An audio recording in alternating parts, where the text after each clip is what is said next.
Hello everybody, welcome to today's stream. So my name is Nacho Riesco, I'm here making jewelry with ZBrush, and today we're gonna follow making more designs of jewelry using just the ZBrush. First of all, let me know if you can listen to me. Everything is working fine on your side, so you can hear my voice, you can hear the music, and we will start soon as possible. So I will check everything in my site. I think that everything is working fine. Let me know if anything is not working for you. I mean, my voice mainly. And welcome everybody. So we are streaming in YouTube, Twitch, and Facebook. And as I said before, all of my streamings are related about jewelry design. So, and today what I have in mind is start creating antique. The theme of today is going to be antique jewelry. So I have been gathering some information on some pictures or something that I have in mind, and my idea is to try to connect the traditional way of working from ages, trying to find some very old and antique jewelry designs that I was making a quick search on the net, and I have found this old drawings. I'm gonna put the music a little bit lower my side first. Welcome Fexter, nice to see you here again. Yeah, my name is not Ian Robinson. I know that the video is still having the title of the previous streaming. So on this, it used to happen. So when the video is still having the previous streaming title, so don't worry about that. I think maybe today or the day after, maybe tomorrow or the day after tomorrow, they are going to change it. It needs to be updated. So my name is not Ian Robinson. You can see I'm not Ian Robinson. I'm Nacho Riesco. So don't pay attention to the video title. So don't care about that. Okay.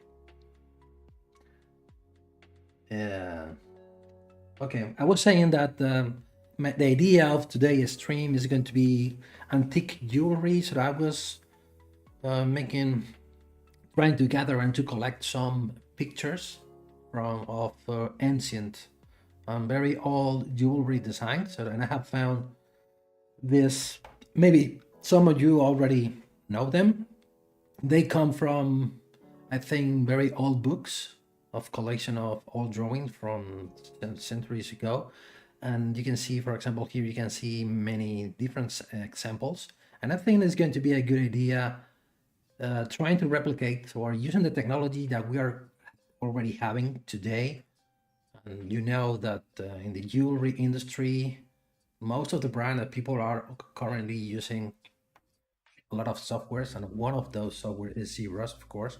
Most of the time when we are talking about organic jewelry designs, and many of the designs that you can see here, they are going to be able to sculpt and to create and to, of course, manufacture with ZBrush, or at least ZBrush could be part of the manufacturing process, part of the designing process, part of the sculpting process, or part of even the most important thing, part of the designing process. Now the idea is not to start designing something new, so I'm going to try to base what I'm going to do today from some of the pictures that you can see here. You can see here more examples here. Very interesting designs. Keep in mind that this design comes from ages ago. I think it's on the 10th. I don't know which is the exact date. And I have found this collection of little rings, or curious rings, very curious, I think. And this one caught my attention. Okay, I forgot to tell you just to leave your comments, question, or whatever you need. So I'm going to try to pay us more attention to the chat, and I will be glad you need some help about something related to ZBrush or related to jewelry manufacturing or designing. So I like to be here because it's a way to talk with you. So if you can send question comment, it's going to be more fun for me and for everyone, I think, because we can be talking at the same time that we are working. And no, your eyes was not the problem. Yeah, you were reading right. So the title is wrong. The title is wrong. So I was saying that this design catch my attention. Of course, this video you are going to be able to rewatch the video whenever you want. So for all of you who are watching this video after the streaming, welcome, and hope it's going to be interesting for you. So I'm talking about this one, and we are going to try to create something similar because the image resolution is a bit poor. It's not very high. So if I zoom in a little bit more, you can see at the start we can't recognize what it is, but I can see, or at least in my opinion, maybe it's going to be interesting to use this shape as a lion. This could be a fish, even a fish, or maybe a squid or an octopus, or maybe I'm gonna try to create a lion head. This is going to be the mouth. This is going to be the eye, of course. And just grabbing the idea, you're gonna create something based from this concept. So that's the reason why I was gathering and collecting some images related to ancient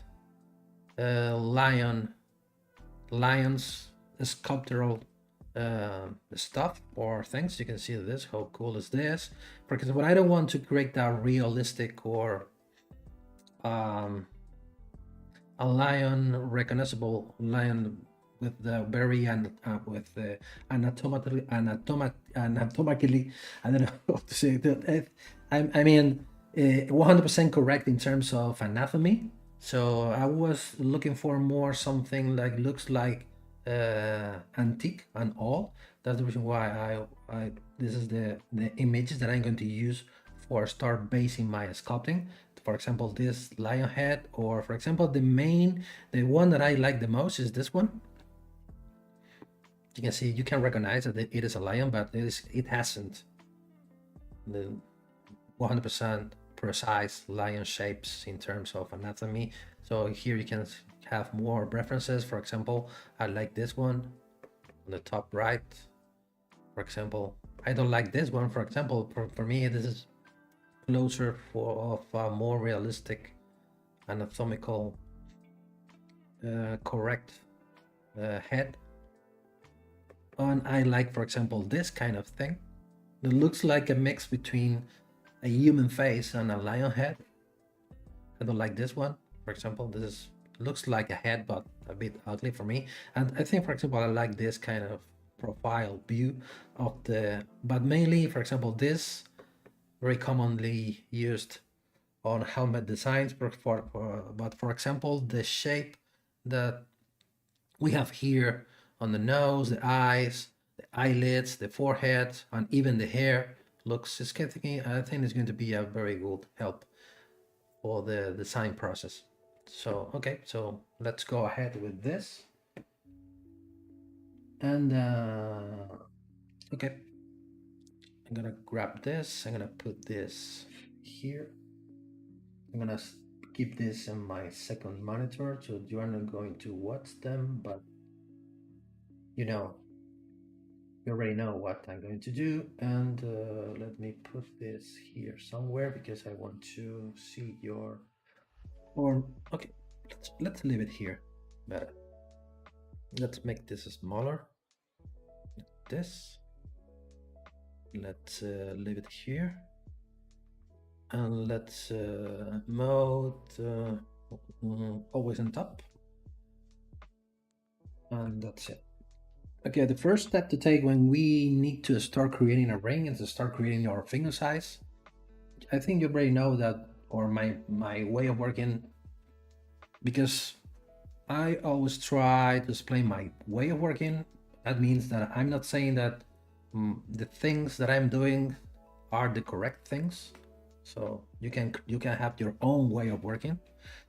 So you can start from a cylinder, or you can use very useful plugin called, I'm going to use it for example for today, called ring utility. Then it's going to be very useful for create your finger size, or start setting the size of your ring. In this case, you can decide your ring size based on US size or ISO size, or in millimeters. I think I used to choose millimeters. For example, my finger size is 19 millimeter diameter. For example, when I start creating ring designs, I always start using a mandrel of 19 millimeter.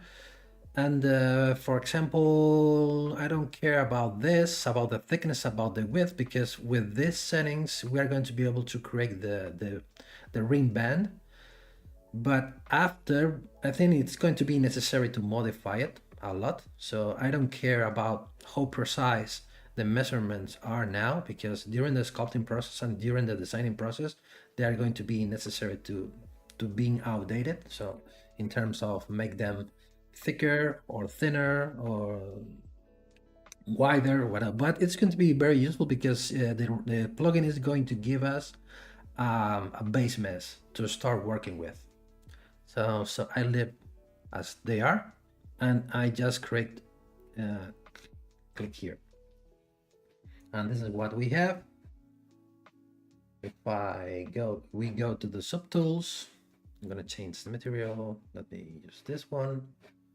This one. So if we go to the subtools, we have the tools that we're gonna need. So the most important one is this one, the mandrel, the cylinder. We're gonna set the finger size with this tool, and you can see the name of the tool. It's already the measurements we set before. It is a 19 millimeter diameter, this size. And as I said before, here we have our base mesh to start working with the ring band. So, and I don't care about the measurements now, because you see it looks too thick and too big, but it's going to be necessary to being changed. So don't worry about it. So, and the ring, the first subtool, it's a cube. This the ring. I think the plugin uses this cube just for setting the measurement. So we are going to be worried about this subtool. Do you want to delete it? It's up to you, but let's leave them. And then let's start changing the working on the band shape or the shank. I don't know how you call it. We can call it this part of the ring, the shank, the band, the ring itself. There are many ways to call this part. So I think we're gonna create this shape. You can see based watching the design, and the shank looks very thin. Let's create something, not you. We're gonna create this. I think it's going to be useful if we keep the mandrel or the cylinder at the bottom of the list, because we're gonna start creating or using the live boolean system. So let's turn this on. Let's turn this on, and now we're gonna start creating this, and let's make it thinner. And to start checking how thin is something or how thick is something, so we are gonna use the transpose line to start taking measurements. I'm gonna zoom in this. So now we are having from left to right this thickness. It is 2.1. You can read it here, or I am reading it at my top left corner, but now it's hidden by the ribbon on top. But you can see here at the bottom left, where the value says calibration distance. Here I'm reading 2.14554. Then we are now working in millimeters. So that means that we are having here a thickness of 2 millimeters. So we are working with a realistic piece of material. So you should be worried about the measurements during the sculpting or during the designing process when you are creating jewelry, Okay, let me check your question or your comments. You have questions? I see film. Does ZBrush artists or 3D model use Midjourney? I don't know. Maybe someone it's already using Midjourney. I'm not using Midjourney. I never used it before. I think it's the same thing that, for example, if you, for example, like this, you are using Midjourney, and for example, you are start thinking about to start creating an antique looking ring, so you can start creating the right words, and Midjourney will give you different images, and maybe it's going to be a good starting point. So I mean that you start creating your inspiration, so Midjourney can give you that inspiration for you. I used to go to Pinterest on the internet and I start collecting and gathering images, and that's it. At the end, it's going to be the same thing because I'm just looking for inspiration, and the source, I think, is not going to be important. Okay. Hi, Leonard. Welcome. Welcome back. I'm back, yes. During this weekend, movie director, modeling, so I wonder if I use some base concept with Midjourney. I think no. I think I don't know how's the thing about the copyright when you are using Midjourney. I don't know. I'm sorry, but I can't help you about that. Is Midjourney like a concept artist making, drawing concept art, or building background for helping? Yeah, it could be. I think this is the biggest concern that exists now about Midjourney is about the field that you are mentioned. When when you need a concept artist, now Midjourney comes to make the same work that the concept artists are making. But I think it's going to be a problem for that people but I think an artist or a person is going to be much more flexible than a computer or than Midjourney or any other that kind of software, because you can communicate with a person. We're going to be more flexible. Then it's going to be better to work with people instead of using machines.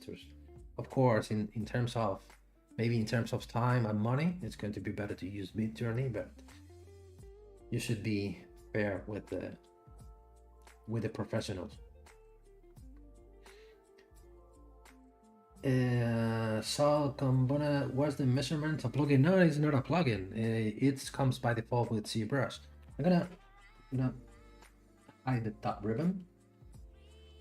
I'm gonna put it here. You take the measurement from left to right. I'm gonna paint here. You can read here.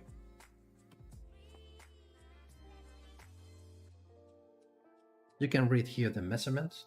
So you can see, I'm gonna repeat it again, left to right. Now here I'm having the thickness of the band now is 3.4 millimeters wide from left to right. So to start using this line, you can, by default, when you are, that's me, put the ribbon again. For example, like you are going to draw, you change from draw to move, scale, rotate, you start using the gizmo to start moving, rotating things. But if you turn this off or using the Y on your keyboard, you switch from the gizmo to the transpose line, and you can start using the transpose line as a ruler, so you can start taking measurements from point to point. The only tip that I can give you is when you start releasing the line, so always keep pressed the shift key to be sure that you're creating a straight line.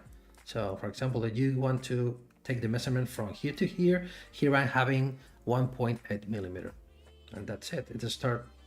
It's just a matter to start working and start taking measurements. The same as on real life, when you are sculpting something, when we are talking about jewelry, when you are having a piece of metal, or when you are sculpting wax, so you start creating what you are doing, and then you have the caliper, and you start taking the measurement, the necessary measurement that you need. You need to be sure that you are not creating very thin things that are going to be hard to cast, or they are going to be very easy to break. So during the sculpting or the designing process, it's going to be very important to pay as more attention as possible of the measurements. So comes by default with ZBrush. It isn't any kind of plugin. Maxon, Pinterest board. Yeah, I like to, for example, I can give you this is you can go to Pinterest, start looking for many inspiration. I love to use Pinterest to start watching, not only for looking for something specific, so just for watching things and just learning, viewing. And it's a very good way of learning is observation. Observation. You start feeding your brain with images, styles, a lot of things. So, okay, that means that we are working with the right amount of geometry. If we want to change the shape, let me turn this on to see how it looks like, the geometry looks like. I'm gonna ZBrush measure to change the topology to start creating a more dense mesh. Come into the ZBrush measure, hit it here. And my settings, my personal settings is I'm looking for a mesh with the double amount of polygons, adaptive size. That means if we are using 0, that means that we're going to try to create as more regular quads as possible. And we want to keep the groups because we already have polygroups, so they are going to be useful. So turn this on and then click on it to remeasure, double and double and double. Let's start polishing. So you can start polishing the surface and I start removing the sharp corners, and now we are going to start having more something like this. And maybe what I'm going to do is I only use the transpose line. Most of the time I only use the transpose line just for checking measurement, but don't forget the transpose lines is a very powerful tool for creating many different things. Maybe I think during the sculpting process I'm going to be able to show you what things I'm talking about. So it's not just for taking measurements, so you can do a lot of things with it. So let me change the shape, because here at the bottom I have here 2.3 millimeters. When I'm designing and when I'm working, I like to have my caliper here, so then I start taking the measurements to see how big it is or how small it is, because working on a screen sometimes it's hard to know how big or how small things are. So I think maybe we can make it smaller. So let me push this up a little bit. Now I have 1.9 millimeter. I think it's going to be enough. Maybe a little bit more like this. 1.5 millimeter. And now I'm start having this. And now let's start changing the shape. Now it's 100% straight. You have, let me make this a little bit thinner. Let me check first how thin it is. How thick? 3.7, almost 4 millimeter. Maybe it's, yeah, maybe we can make it smaller. A little bit thinner like this. Now here having, don't forget to use the shift, 3.3 millimeters, okay? And now we can use inside of the gizmo, we send it to the center using this gear icon. You have this feature, taper, so we can start tapering the shape and we can start changing the shape. Now this is what we are doing because we are applying the taper to all of the axes. For that you have these 3 color cones where you can control on which axis you don't want to apply the tapering. So in this case I'm gonna remove this one, so I'm gonna apply the taper on this size. Let me click on accept and let's add a second taper to make it wider, even wider, so like this, just for having a good base for the line ahead. So now this is what we are having. Okay, looks good enough. Keep in mind that when we are designing and we are sculpting, you don't need to be worried about how precise you are doing things, because we are creating, we are designing. So during the designing process and during the creation project process, you're going to change your mind. It's going to be necessary to change something, to remove something that you don't like, coming back removing some steps, start again.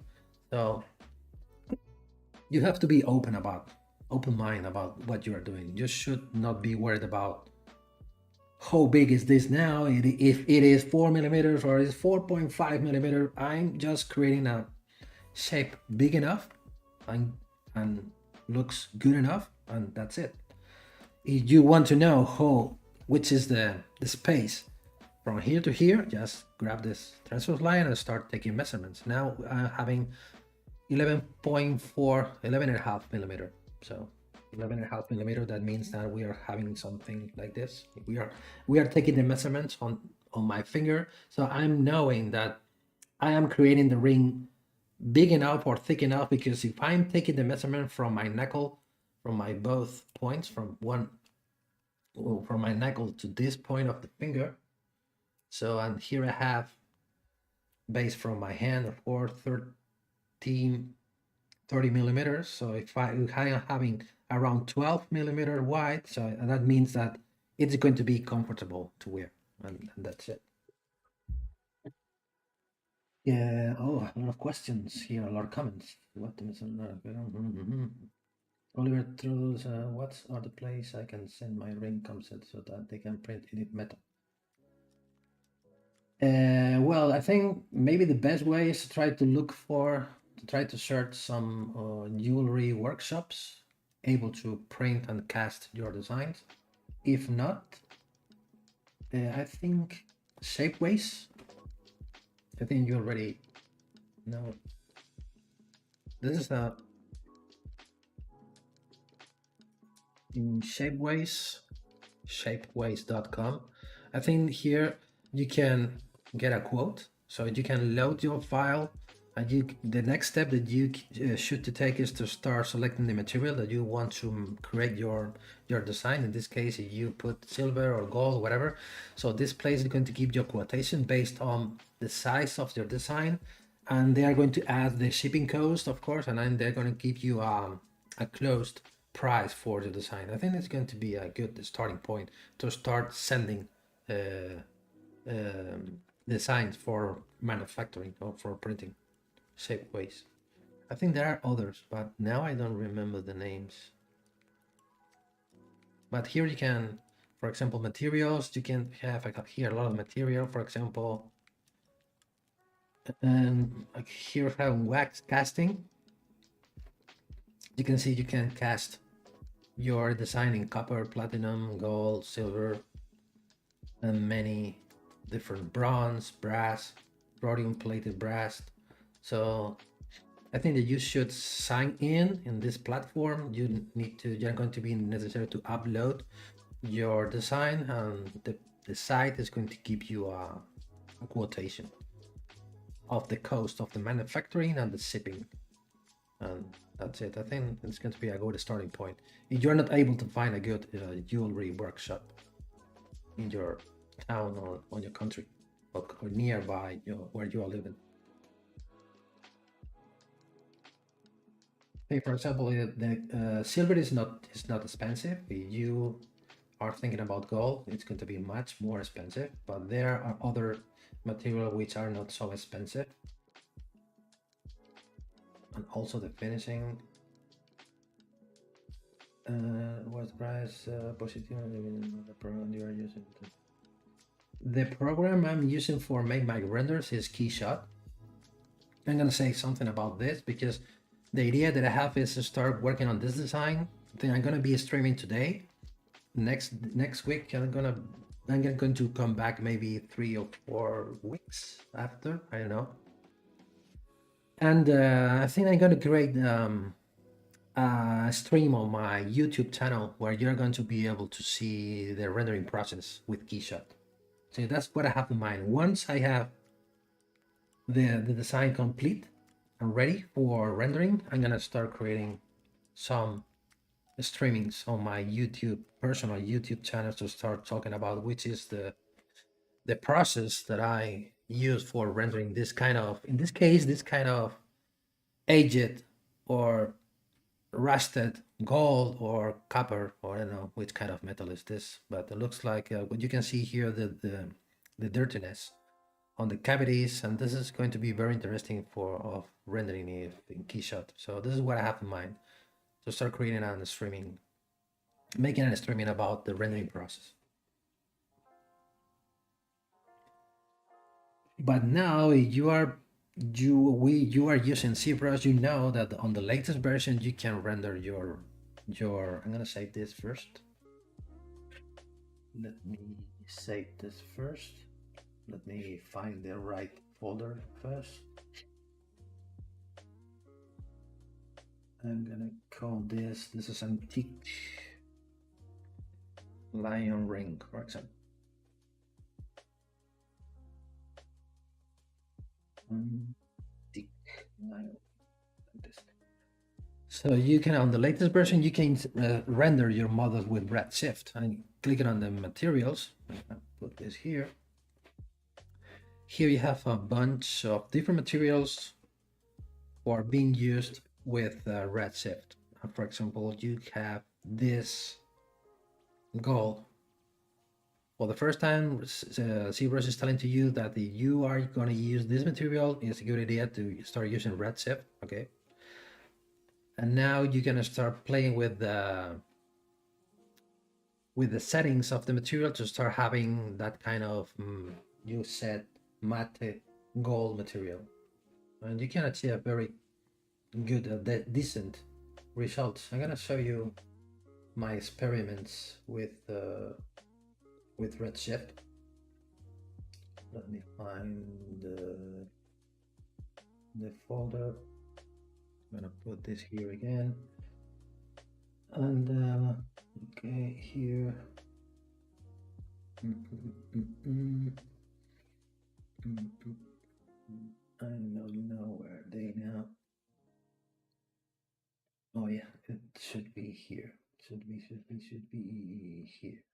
Should be here. Should be here. For example, I made this render with Redshift. You can see with this kind of aged metal.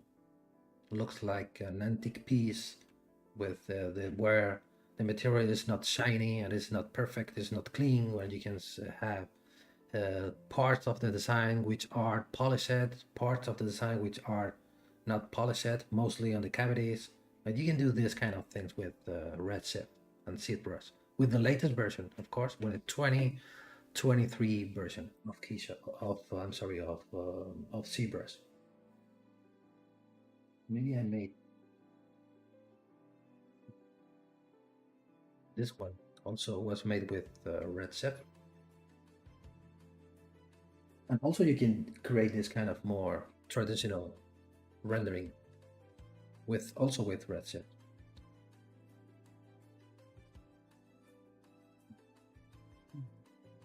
Yeah, do the measurements. The measurements. Let's talk about the measurements again. So let me change the material first. You can start taking the measurement with the transpose line and reading. The first step that you should take is go, because the first step is telling to ZBrush in which units you are going to work. So you should go to the scale master, clicking here, set the scene scale units. I'm gonna work now with in millimeter. So clicking here on the first box, and now ZBrush knows that we are working on millimeter. So now with the transpose line, you know the transpose line is here. You can just turning this on and off. This button means that you can use the gizmo or the transpose line, or using the Y on your keyboard. So now you can start dragging the line from point to point, and you're gonna start taking measurements from, for example, from this point to this point. I'm having 4.8 millimeter, almost 5 millimeters. You can read it here on my bottom left corner, or you can read it here on the top left corner. Here I'm having 1.1199 millimeter. So with this method, you are going to be able to start taking measurements from point to point. I just give you the tip that you should keep pressed the shift key when you are dragging the line, when you're releasing the line. So just to be sure that you're creating a straight line. So the line, for example, you are most of the time taking measurements. From a front view, you should be sure that the line is not having this kind of perspective issue. You can see here that this circle is bigger than this one. That means that the line is as straight. It's a little bit, you know, how to say it. It's not completely straight. It is turned to the backside. So this should be, you should be sure that you are creating a straight line when you are controlling measurements from point to point. Keep it the shift key. You're sure that and also you can use the vertex, the vertices of your mesh, because you can see the transpose line is magnetized, or is snapping the different axes. So from here to here, or to here, for example, from this point to this point, from vertex to vertex, I'm having 6.97 millimeter, and that's it. The ruler command is the transpose line. The transpose line is hidden here. When by default, when you are moving, rotating, or scaling your objects, you are using the gizmo. But you are using the Y of your keyboard, or you turn this off, you are start creating using the ruler. This is not the ruler. This is the all way of working when we needed to scale, move, or rotate object. Transpose line. This is very, because I started using ZBrush many time ago. So that's the reason why I like to use this transpose line instead of the gizmo. But I know that the gizmo is easier to use, but you can use the ruler or the transpose line as a ruler.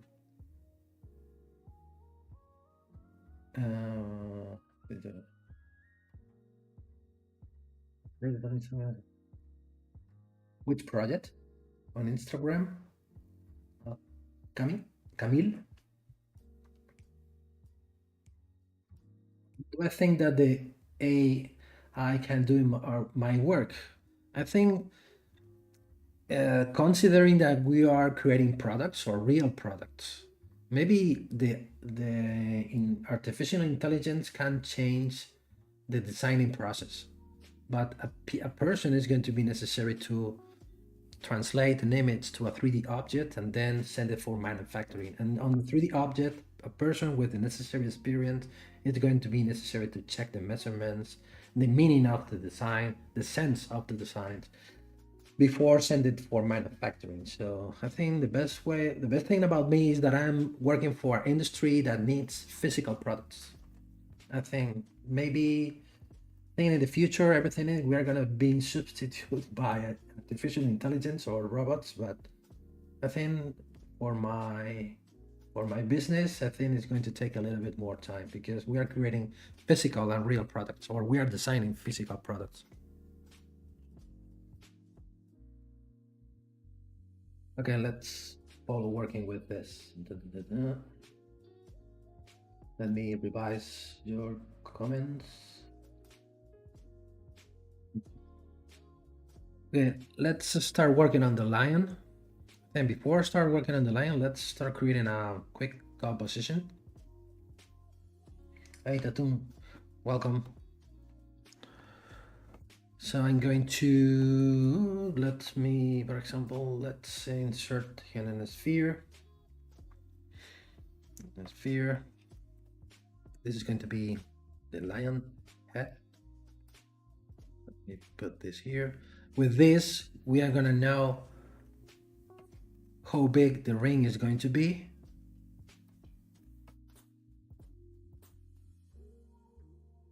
The bent arc, for example. Let's start creating this bending.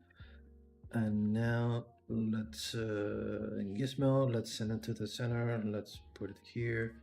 Let's send it to the center. Let's start tapering this shape. Taper.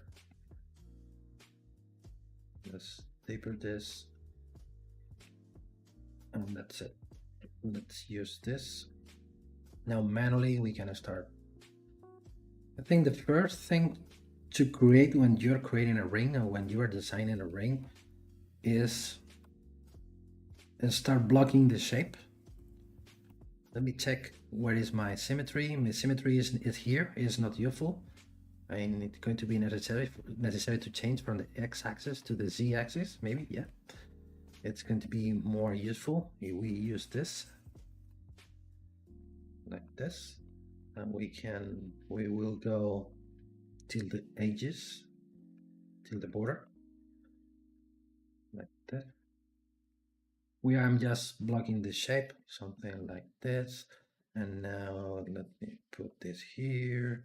You can see that this kind of issues I'm having here is due to the topology.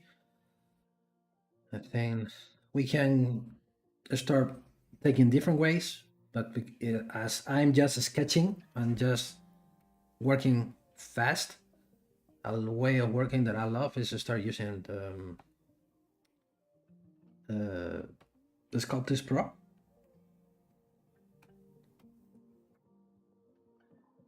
I can start changing the topology like this.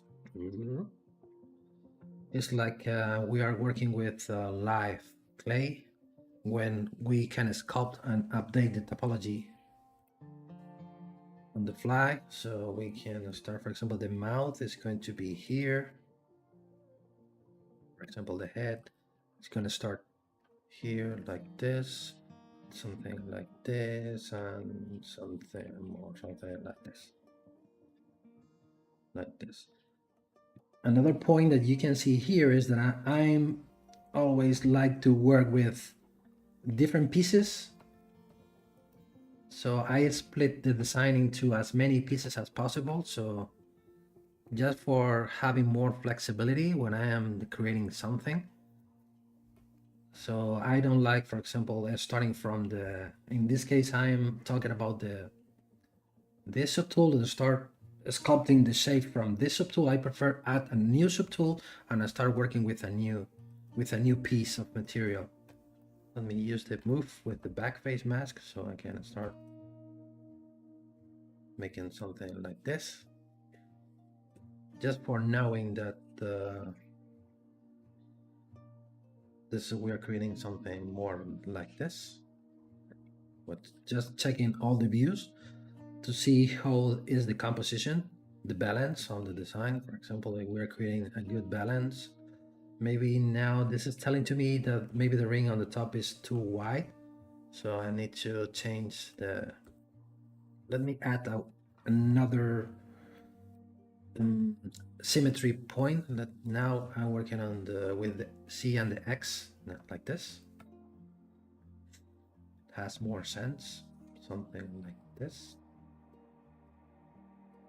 And let me add here another one. And now what I do is I turn on the 3 axes on the floor, X, Y, and Z axis, and I go to draw.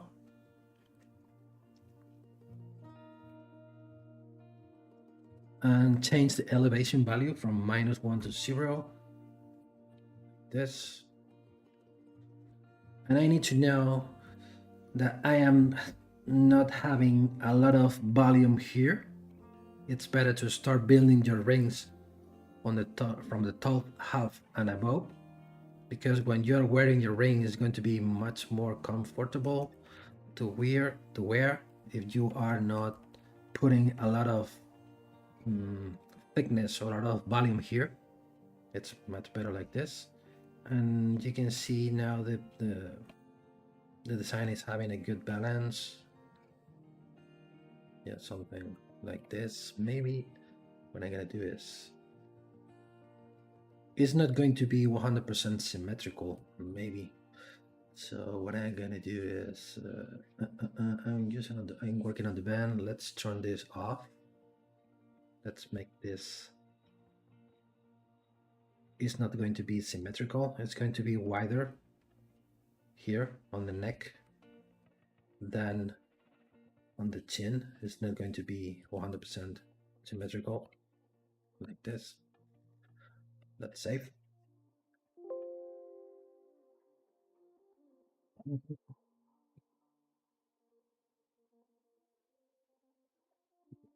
sitting in the front of the computer. Yeah, maybe depending on what you are doing in front of the computer, depending on what you are doing and what you are watching. Okay, I want to use ZBrush for sculpting for 3D printing, rubber curing, and lost wax casting. Jewelry currently making a small step in Blender. Yeah, Blender is also a good tool. It is not beating ZBrush when we are talking about the sculpting, digital the sculpting, but it is a good tool for being used. Yes, of course. This is going to be all the stuff that I do is keeping in mind that the thing that I am making on the screen is going to be necessary for being printed and manufactured, cast it, finish it, stone set it, just in case is necessary or not, and that's it. So this is the value that I'm having, and now then I'm going to start checking measurements, which is the highest point from the finger surface till the highest point. Here I'm having 7.5 millimeters. So I start taking my caliper again and I start taking the measurements on my finger to see the things that I am making on the screen sense in real life. As I said, 7.5 millimeters.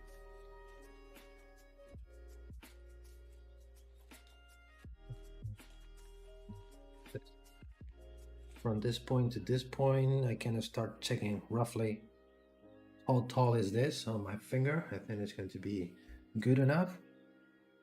And if I am checking this, I already checked this measurement. Let me check it twice. I have to write around 10 millimeters, 10, 11 millimeters, so I can check it on my finger. So I'm creating, okay, it has. The design has a good balance in terms of volumes on the shapes. So now we're gonna start creating the lion head itself. Let's start sculpting. What I'm gonna do is I'm gonna create before I go for the head. Let me duplicate this. Let me turn this on again. And now I'm gonna use this brush, a slice curve. I'm gonna just remove the top part of the ring.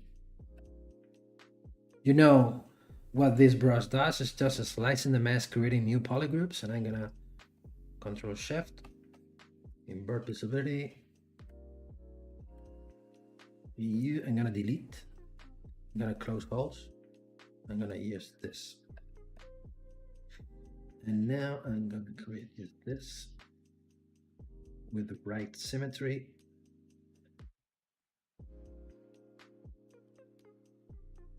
This should be here.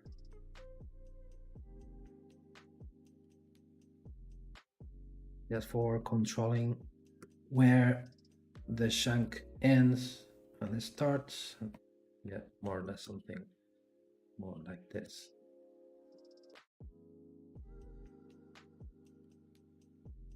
Yeah, more or less just something like this.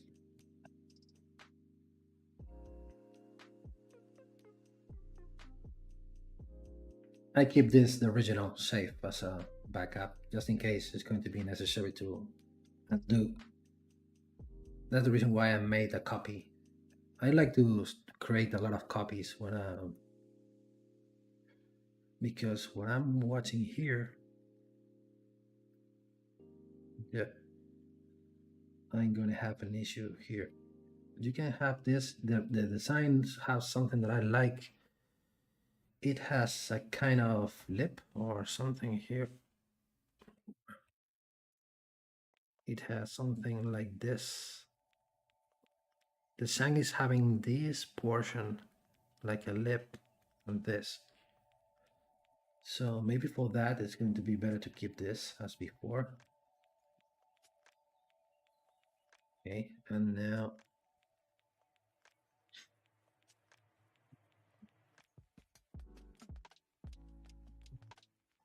maybe let's see, because this is very We can make it smaller. Like this. Let's check how thin is this. 1.6 millimeter. Okay, we're still having. And now we can start working on this shape. Okay, let's save.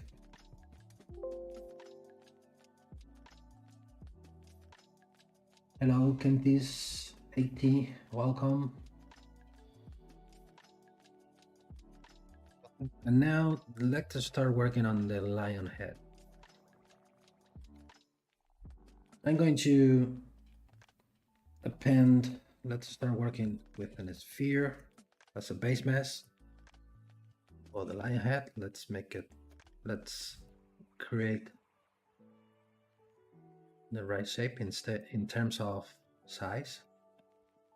Should be more or less here. And now we can start working on this with the symmetry. In this case, it's going to be necessary to use the Z-axis. So now this is going to be the symmetry. And now let's start having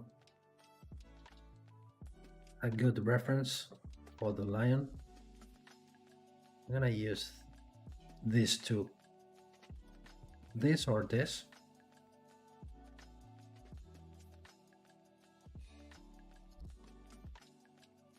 So when we need to start sculpting something, or at least my way of working, for example, what I'm watching here, if I need to start sculpting something like this, my brain start thinking about into how many basic shapes or primitives I can split the main four that I need to sculpt.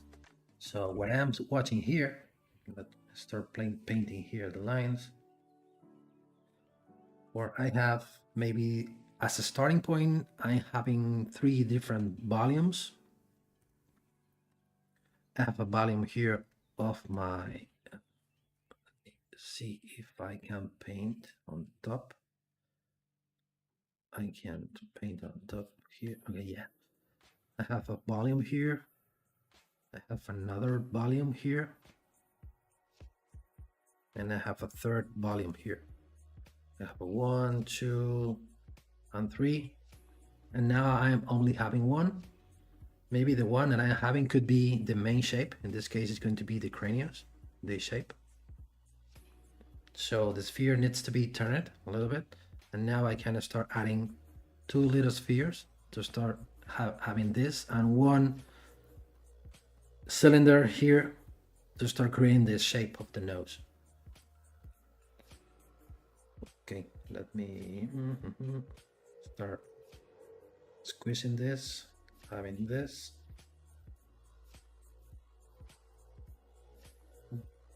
Let me squeeze this, and now let control drag, so you can start creating different copies when you're using the gizmo. At any time that you're pressing the control and use any of the arrows, at the same time that you are moving the object, you are creating a new object.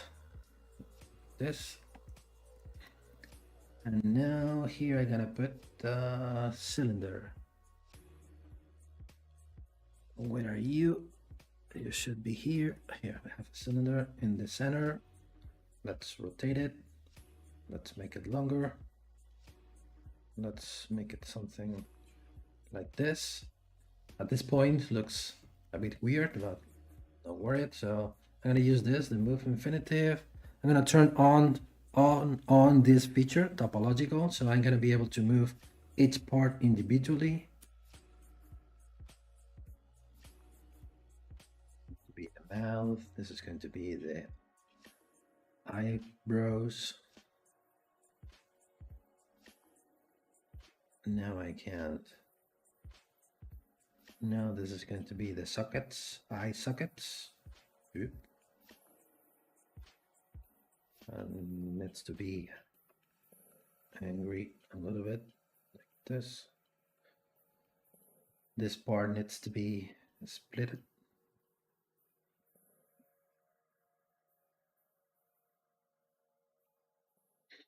Like this. I'm still using Sculpting Pro. That means when we are smoothing the surface, you can see you are tessellating the mesh, you are creating new topology. And now it's time just checking the relationship between each shape, each volume, to start creating something similar. It's, for example, in some cases, the shapes need to be wider, needs to be shorter, bigger, smaller, depending on, like this. Let's see, where am I? So it should be here somewhere because the mouth starts here. Let's turn this off. This is going to be the mouth. And the cranius or the head start here. I need to create the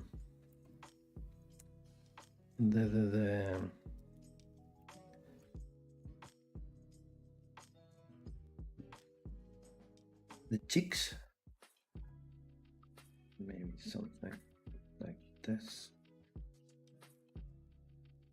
Maybe here this part needs to be a little bit more this.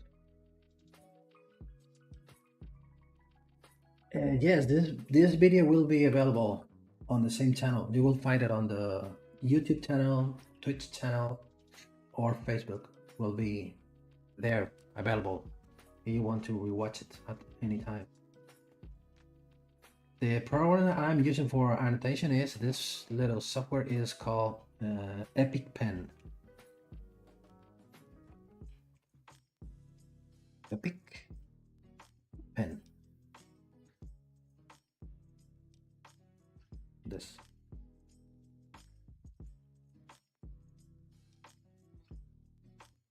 Okay, so let's keep working on the nose. Keep in mind that I'm just blocking shapes.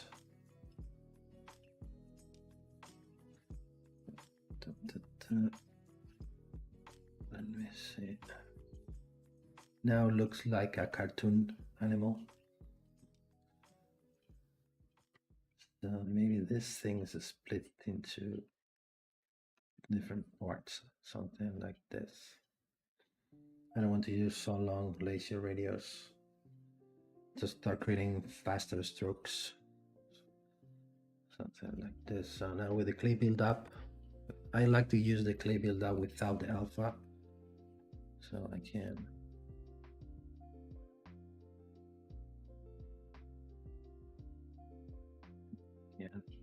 start seeing that I need to have here my volume here.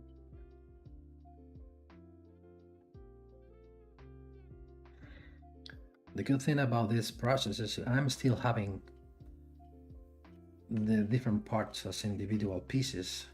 You want to move them individually like this.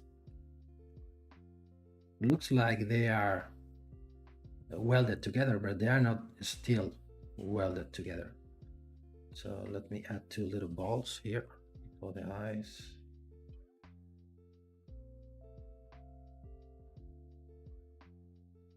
Use the edge polish.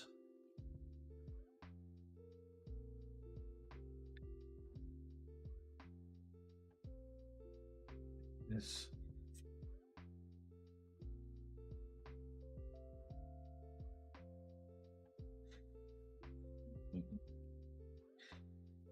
Okay, let's use more references because we are trying to create a mix of all of them, of some of them, not. Okay, we can, if I turn this on, you can isolate the different parts, creating different polygroups, clicking on auto groups. For example, now I'm going to control tap on any of the polygroups and I can start creating a mask. And this could be something like this. This is not still the eye, right? This is still, maybe it could be the eyelids. Let's start create adding some rhythm here. Not, let's push this in, and maybe this part should be more leveled with this.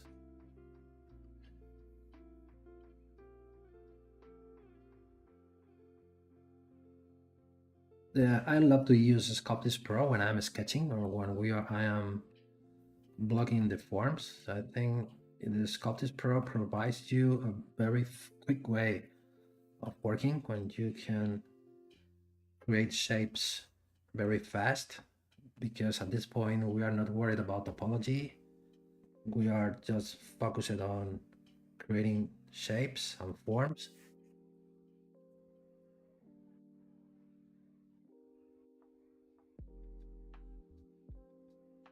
So this is going to be something like this. I'm gonna add the, let me check the original picture. Yeah, I think the angle is gonna be okay.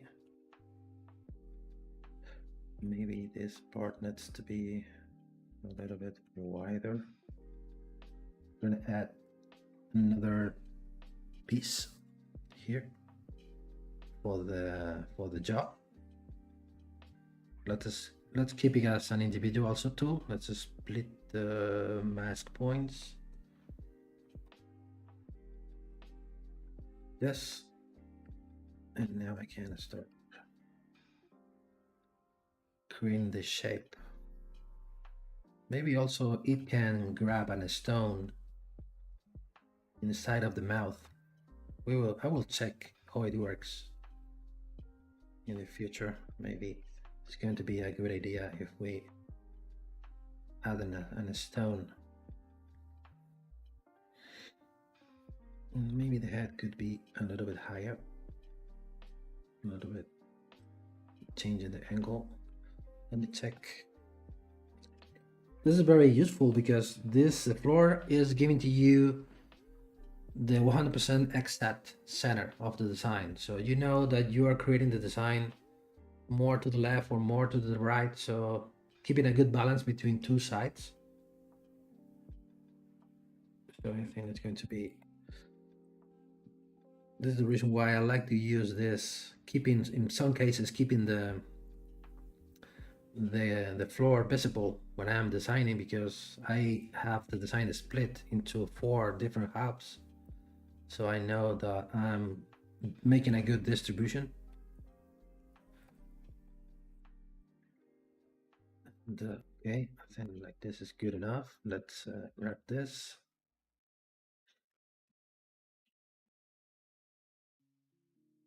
It should be something about this. You maybe some more rounded. And now this part needs to join, needs to meet.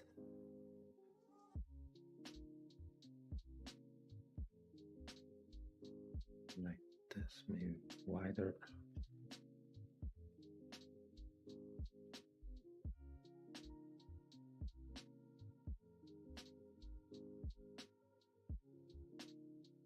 Okay, so I'm gonna use now the move brush with the back face mask to start matching this angle.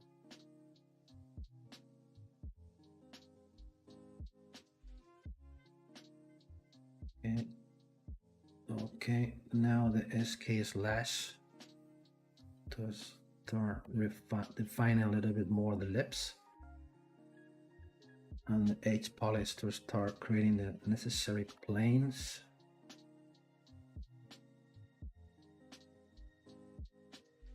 They build up for removing or pushing inside a little bit more the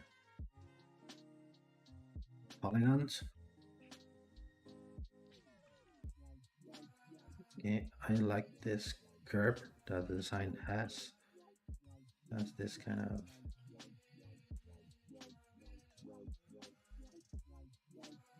and this thing goes more, I think The head should be bigger. Let me push this in.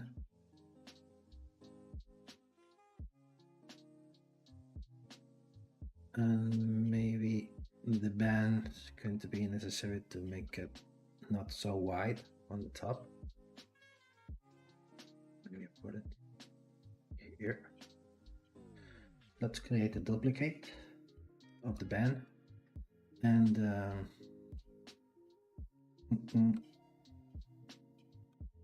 let me see how the topology is. Let add a new series measure with a double amount 2 times, maybe. Now with the H polish.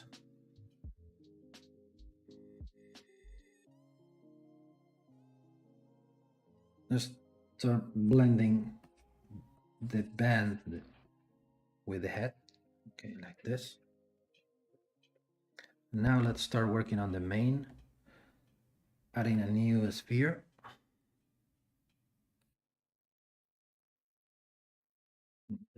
Go here.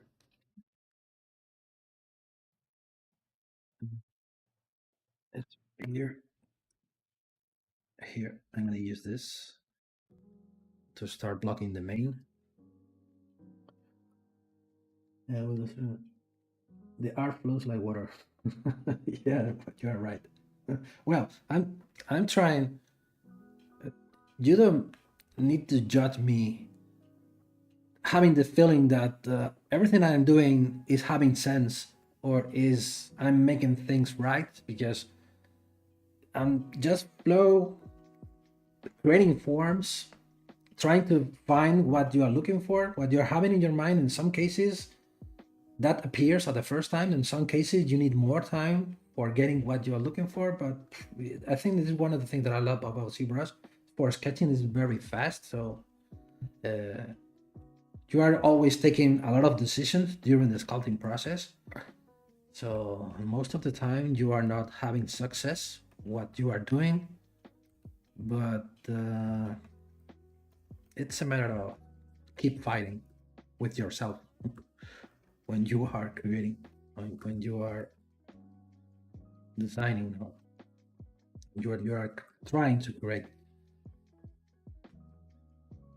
art or whatever what you're doing, because not everything is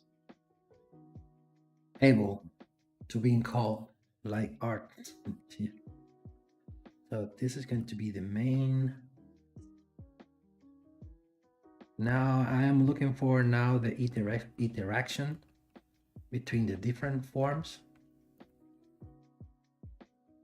Check again. Okay, I'm on the different shapes, so I'm having a good balance.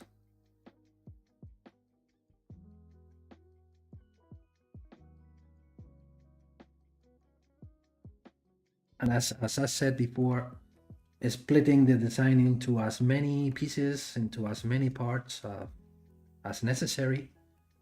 I don't like to sculpt everything from one single mess or from one single surface. I prefer to split things into many parts. So during the creation process, at some point it's going to be necessary to merge or start creating booleans between each part. Let me create, I'm not sure that, okay, this, we are gonna put here the ears. Cylinder, split the ears as another subtool. In this case, I prefer to use the transpose to make it. Now the ears could be like this, the better position. Let's see.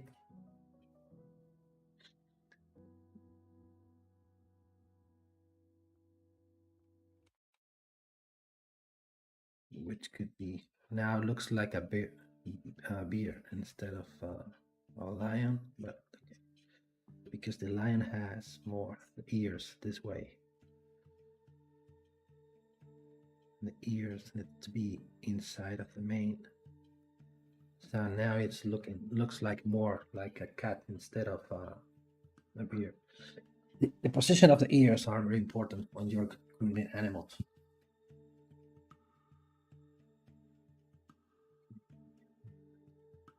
select the main again. Select the main again. So let's push it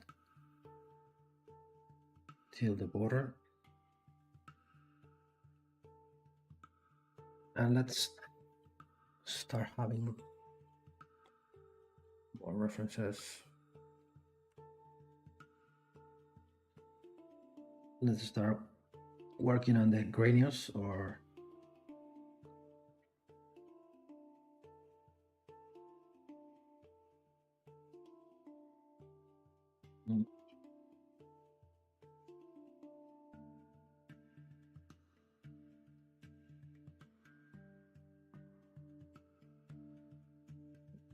I don't like the profile of the mouth. The profile of the mouth on the original design is having another shape, or something like this.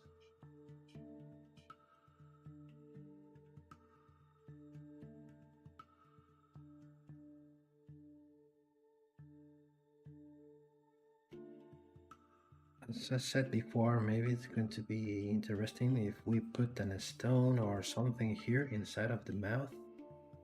Now I'm not sure about what I'm gonna do, but maybe.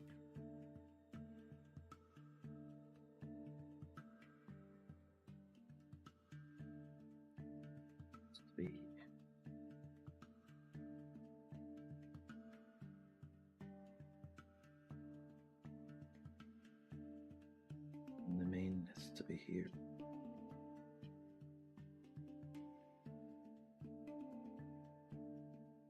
The good point is you go here because in my interface by default I have it disabled, but if you go to preferences and you turn on the thumbnail, this is going to be very useful in terms of start checking the silhouette. Needs to be on the bottom. So start checking how the silhouette works from all angles. That the silhouette is telling to me now is the distance between this point, the highest point and the lowest point is too much. Maybe it's going to be necessary to the mouth open and the head. Let's be. Don't worry about destroy the things you already made.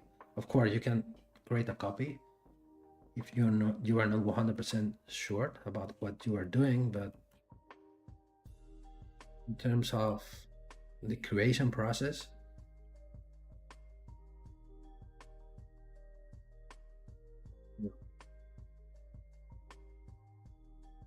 doesn't matter. You start again if necessary.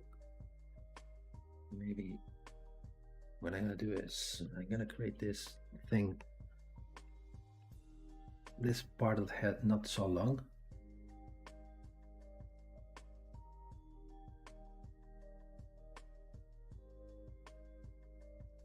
Make it shorter like this.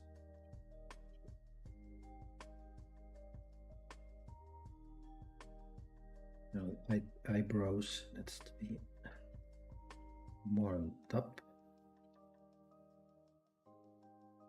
I don't want to create a very angry face, so because when you are designing jewelry, you need to know at least that you are creating a product for men or women. So depending on the kind of product that you are creating, of course, but most of the pieces can be worn by both sex, so it needs to be beautiful enough for men or for women, for a man or for a woman. It's, I think, let's start looking better. So the band needs to be the ears. Be there better.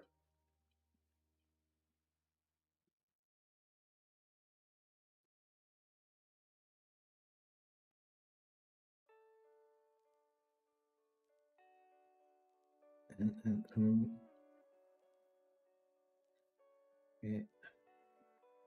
And now the band, this portion maybe needs to be more here. From the top, the mouth looks a bit strange. Let's see how we can fix it. Because this is a very important view, because this is going to be the view that we are going to see when we are wearing the ring, when we are watching the ring on our hand. This is going to be the main view that we're going to see. So it's going to be a very important view when you're creating a ring. This.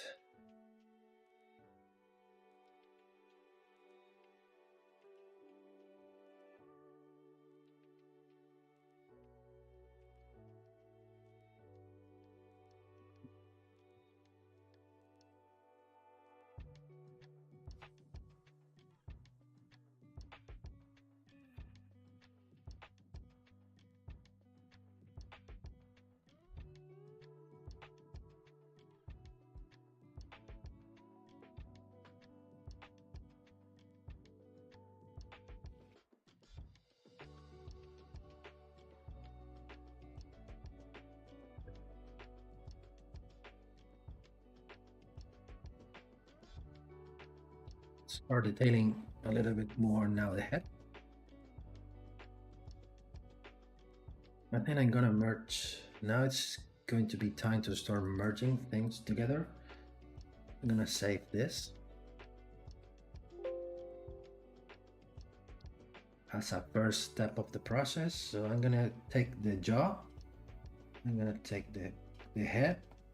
In the head, I'm gonna split the eyelets, you and you. The split hidden. And I'm going to merge down the head and the jaw. I'm gonna make them as a one single mesh. Merge down. Okay. I selected the wrong mesh, so split again. What is the jaw? This one. Okay, this one and this one merged down. This both together. Before merge them or making the boolean, let's fix a little bit more the unions between each other, like this.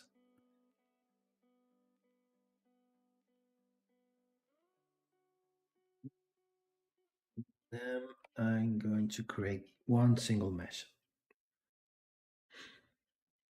The fastest way to create this, because we are not still making definitive or fine meshes for fine detail.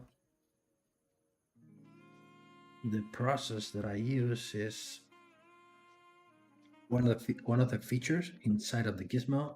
This one without symmetry. Set of the gear, remesh by union, and now everything is welded together. You can see the seams between each mesh. So now I can start working as a one single mesh. For example, if I grab the Sculpting Pro with this smooth brush, I can start welding things together. Okay, forgot to turn on the symmetry before I start smoothing the surface, no problem. Mirror and weld, the Z-axis, now both sides are the same. Now I turn this on, and now I can start sculpting this as a one single mesh.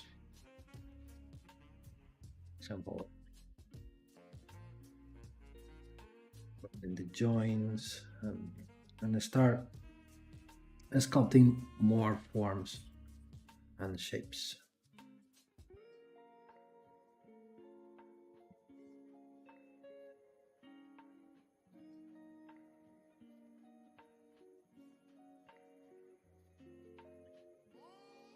Create ring of your own concept. Yeah, I'm trying to create my own concept, but I'm using this ring as a main idea, what I'm looking for. But I'm gonna try to create a mix between different lion faces that I have here as a reference. For example, having this lion, for example, I'm gonna try how it works, this kind of hair on the design, but I'm not sure yet. Or maybe I'm gonna use this kind of more rough finishing of the lion head, but I'm looking for my own design. I'm not trying to make a replica or trying to create a copy of any of the existing references. For example, I took this one,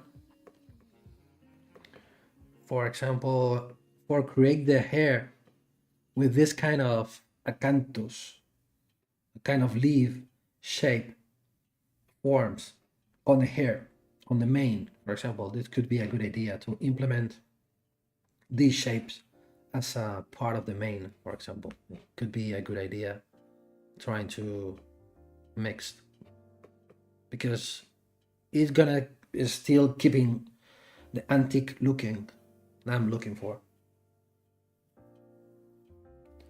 Casey Forster, thank you very much. I really appreciate that you like my stuff. And make it streaming. You'd like to ask about your preferred mass density while working. My preferred, I always keep an eye here when I'm working, the amount of active points. I always try to stay below 1 million when I am sculpting. When I'm sketching, I always try stay below half of million. When it's going to be time to start detailing or adding any kind of surface noise or wrinkles or smooth little lines, I start having more than 1 million, maybe 1.5 million, 2 million, but I always try to stay below 3 millions for each subtool, of course, because as I said before, I'm splitting the object, the design into many different subtools. For example, the most detailed subtool should be around 3 millions, no more than 3 millions. That's my idea, my concept. I try to don't subdivide the mesh and try to don't to use a mesh with more than 3 millions. Maybe 3.5 million, but almost 4 millions. But in my opinions, working with more than 4 millions, well, we are talking about jewelry designs and we are splitting the design into many different pieces, in my opinion, hasn't sense. My opinion, depending on the kind of surface detail that you are creating, because I'm not a big fan of a lot of tiny detail on a surface. I prefer clean and flowing shapes instead of little strokes all around the surface. Okay, let's see. Okay, let's start refining. Now I'm gonna start not having any reference. I'm gonna try to start playing with my own ideas. Let's see what comes out. I'm gonna start sketching some lines, some movement and flowing lines, for example. I'm gonna create a line here on the main. When I start sketching, I pay attention to the lines and the planes. Add more material here. I use a lot the edge polish brush to start creating planes. It's like using a file or a sanding tool when we are kind of start creating planes. The move brush, of course. You should be this. The main is gonna end here, for example. That's the edge polish to start creating a plane here. You can see I don't care about the topology because you can see how weird the topology now looks like. I'm just focusing about shapes, planes, lines. this. Maybe we can change the silhouette here.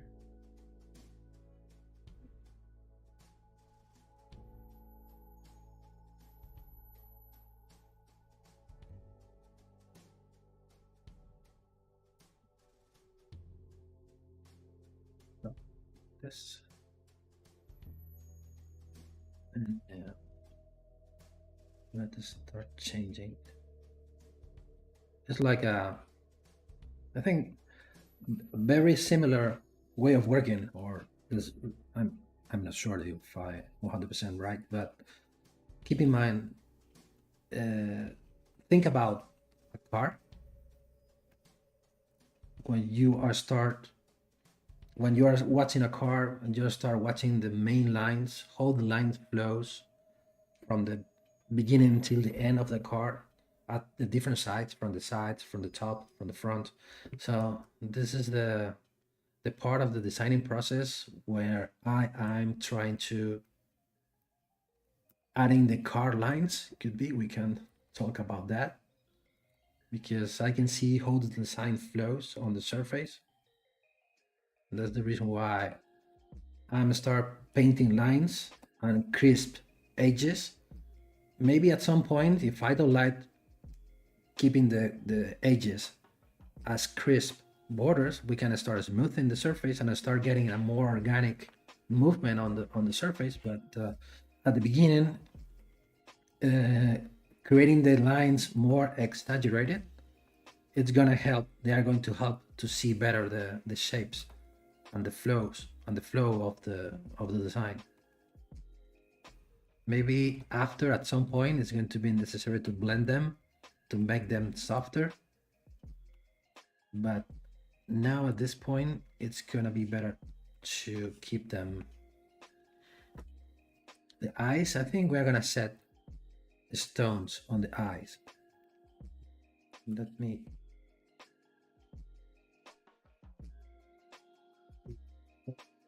First the eyelids, the bottom eyelids. Yep, something like this. You know, the cats has this kind of shape.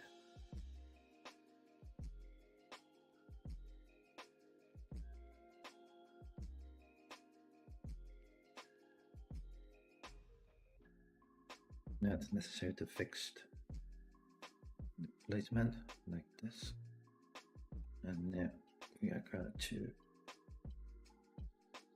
now with the Sculpting Pro.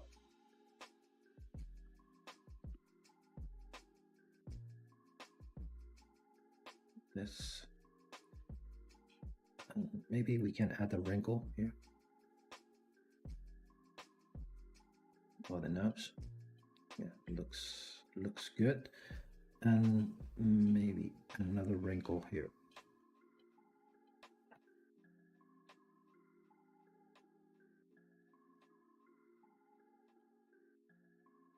Yeah.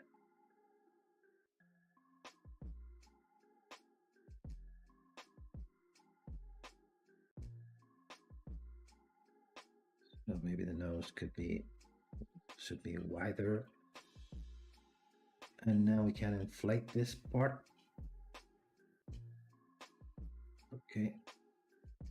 You can see at some point I turn off the Sculpting Pro, because at some point it's going to be better to keep it non-active, because it's not necessary to create new topology.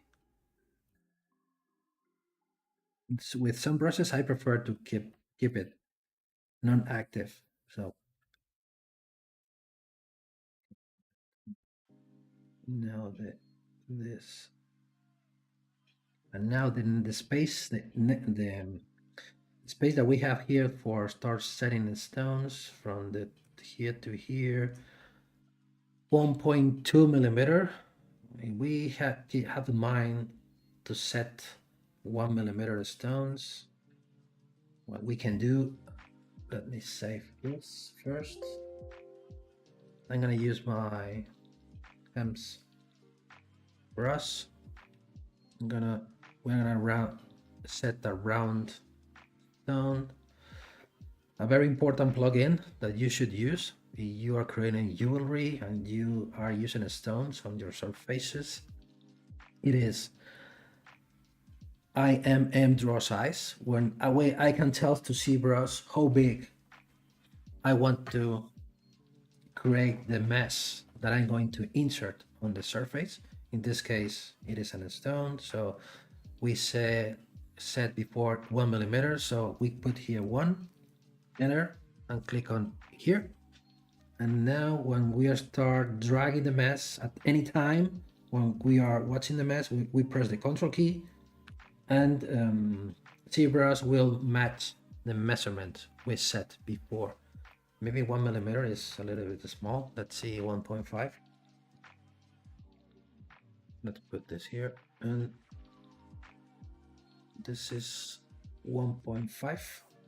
Yeah, much better. The split mass points, just for having this as a reference, right? Just for knowing that we are creating enough space here for a 1.5 millimeter stone. I'm not creating now yet the stone setting itself. I mean, I'm not going to create the prongs or the sometimes I forgot the words in English, the bevel, the bezel.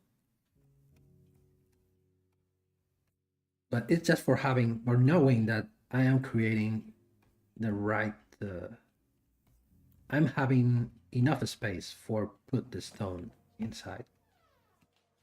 Yeah, maybe the stone maybe needs to be right here. Watching more to the front. Don't forget that we are still designing, so we are still taking decisions.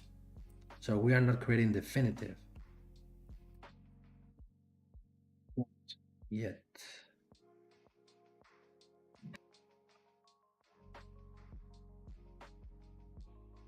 Okay, so having something like this.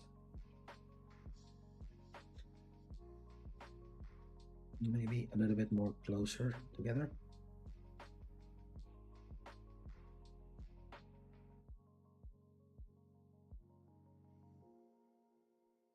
This. Okay. So it needs to be here. This needs to be here, and it needs to be there. Maybe we can change the material of the stones. Maybe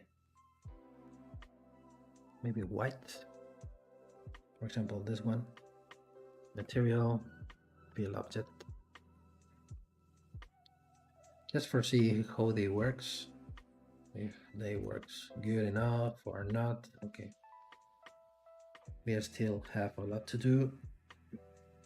Okay, I'm sorry. I'll be back in a minute. 1 minute.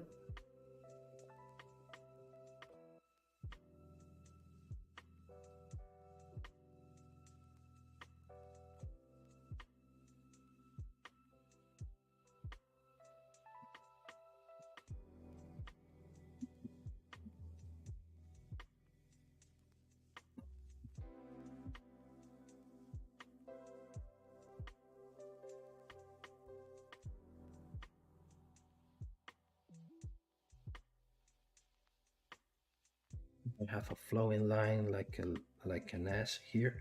Looks nice here.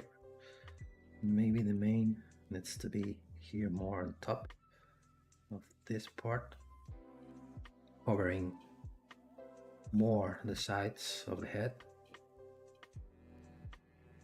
Maybe I can make this a little bit smaller.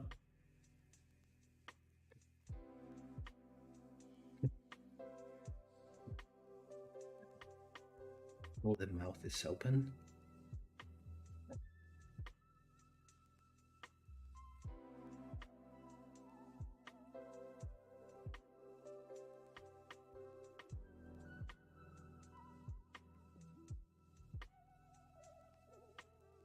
Like this, and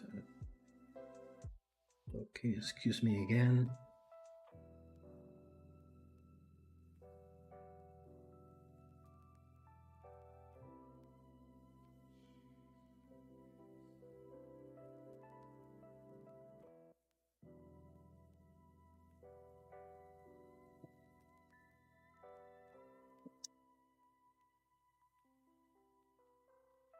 Okay. Now, right, no more interruptions for today. Okay.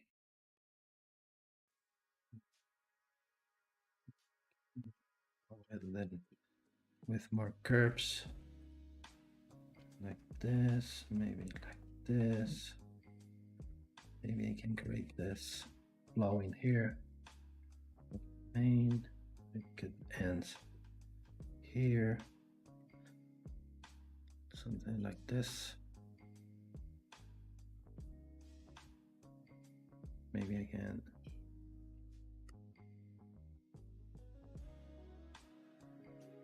And is there a brush that moves the vertices below the radius of the brush just by sliding them along the adjacent segments without changing the shape?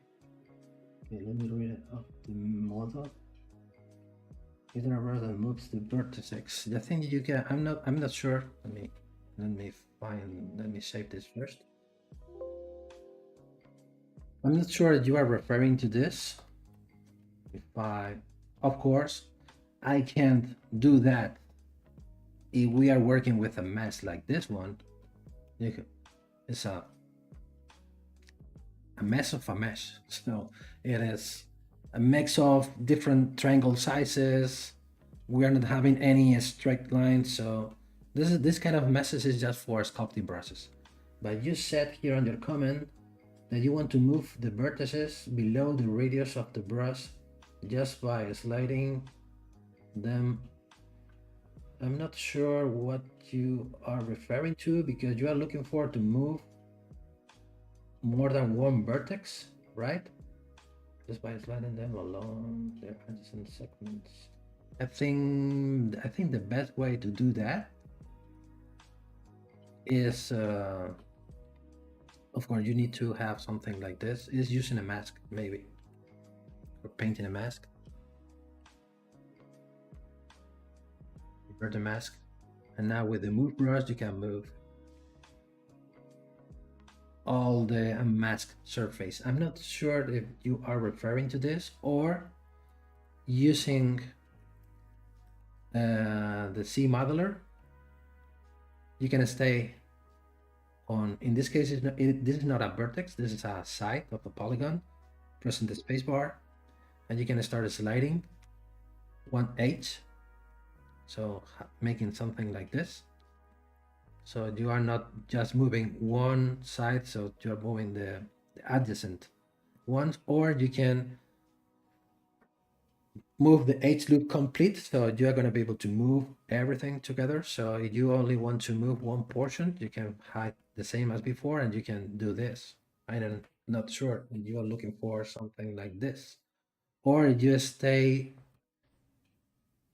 over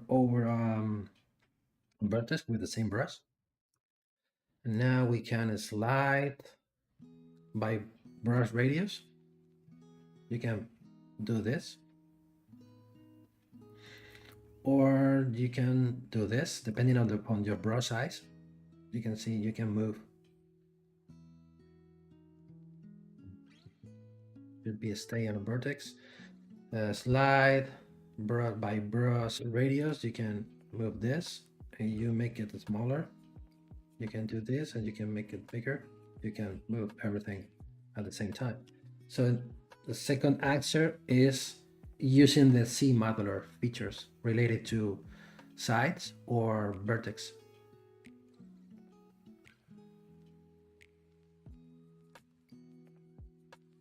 Yeah. You want to slide a vertex, you should use the C modular or mask and use the regular move brush.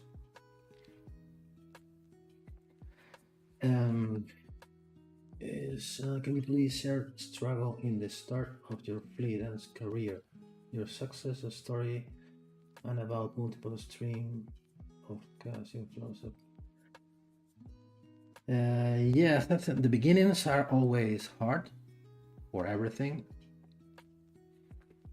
and I think the key at the beginning is, well, one of the keys, there are many, trust in yourself and trust in your work, and always keep in mind that everything that you are doing can be improved, but at the point that you are showing your work, you are showing what you're able to do at that point. You don't have to take as a reference other artists who have been making art for much more years than you. So just use them as a reference. So, but don't be sad about that you are not able to create or getting the same level that they are having when they are posting their jobs. I think is I think this is what I mean at the beginning when I said trust in your work, because it's just a matter of time to start practicing and learning. This is the same thing when I'm watching jobs or of years ago, not too much, maybe 2 years ago or 3 years ago.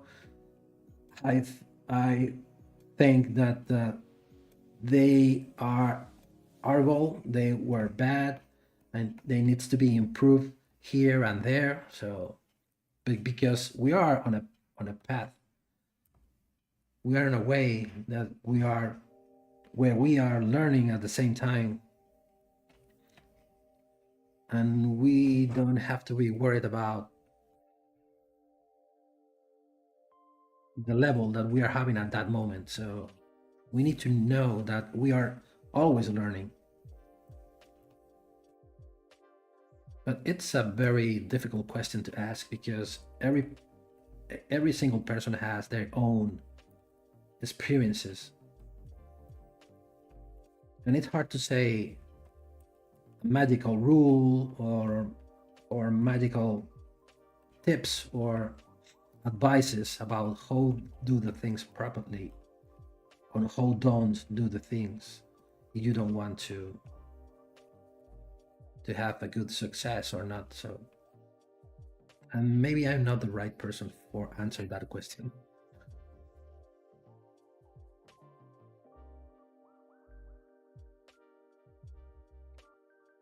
We're gonna start having here interesting shapes.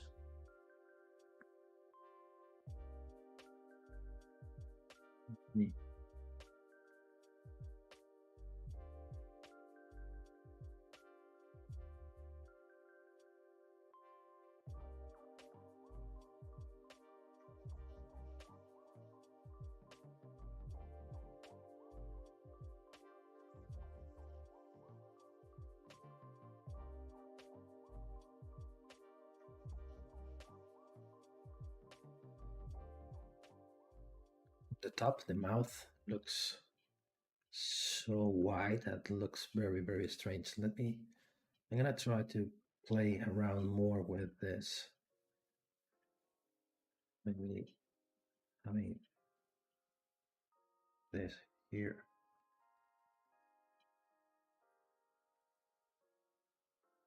And using this portion as a part of the main.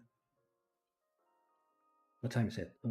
Okay, well, we are still having 15 minutes.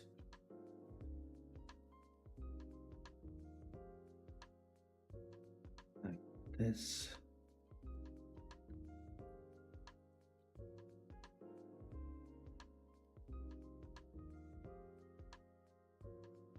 Maybe this version.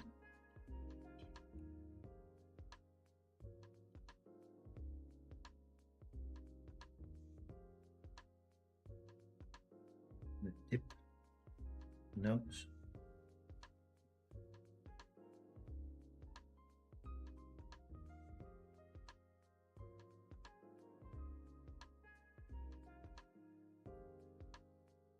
Changing the shape.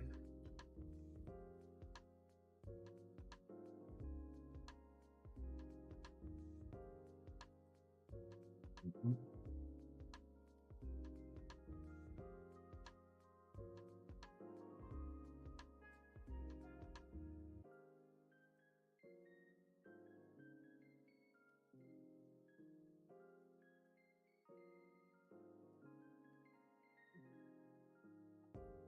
too many faults here, I think.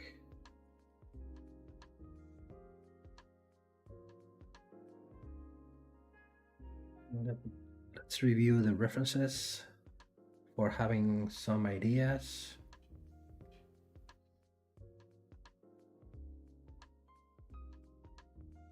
Now let's just start the sketching lines like this.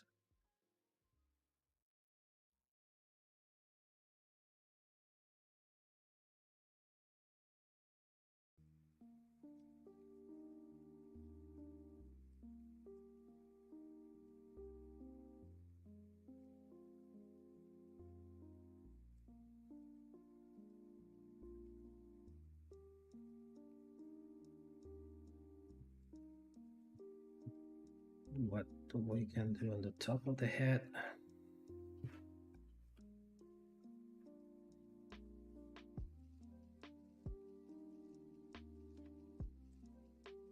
This is sort of to change a little bit the shape, like this, and maybe the ears what needs to be here.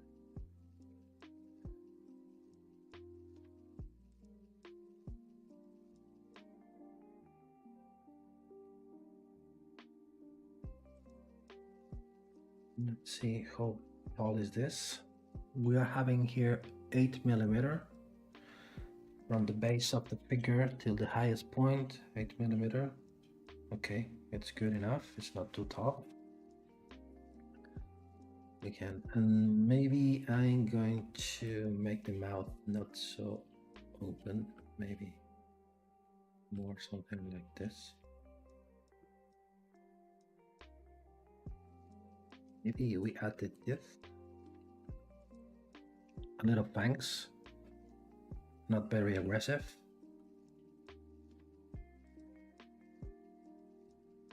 So it's gonna looks better. Like this.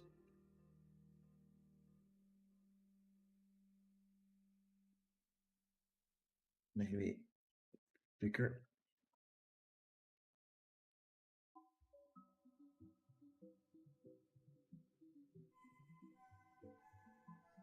We can duplicate them, rotate it this way and this way. Oops.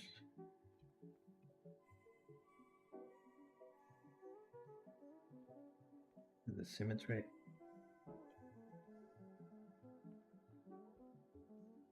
The bottom fangs always are smaller than the top one. Maybe let's see how it looks like if we added a tongue.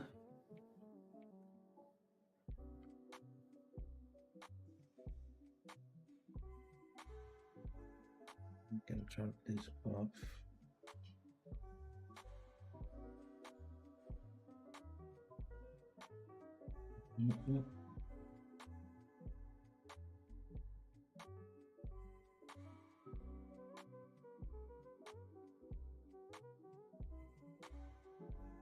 Let's add a tongue to see how it works, because my idea is not putting anything inside of the mouth. I mean, a stone or something. I prefer to keep it simple. For example, if we grab this,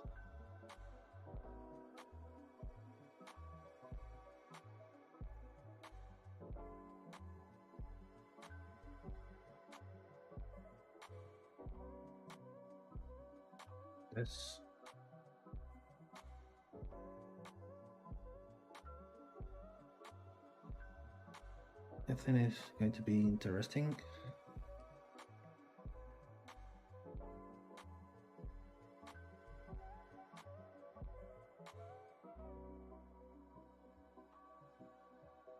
Let's add the base of the tongue.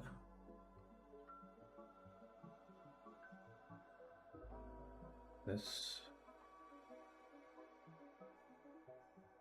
What do you think? Looks like better Now with the tongue, without the tongue, or I think the main is gonna add a nice touch to the design. So I think I'm gonna make it on the next streaming. The main, I like this kind of curly hair that the original design is having. This kind of curly strokes like this with these loops that is having here. I think it's gonna looks nice with this kind of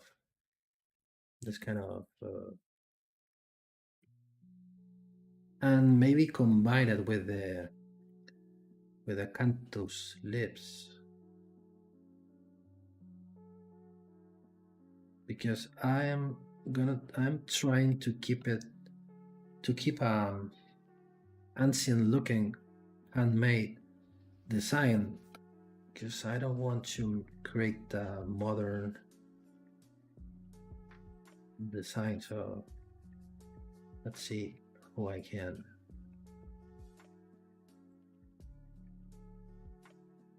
get that, because I don't want to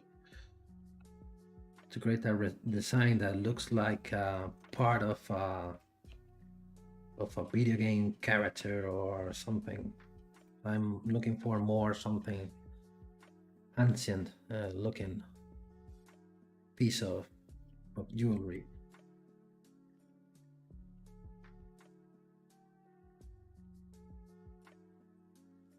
Make this longer.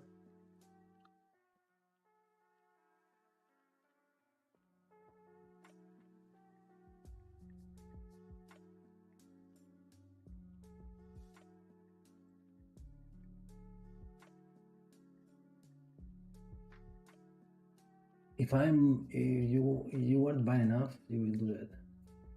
What do you mean, Casey? If I want bad enough, what, the design, or what do you mean?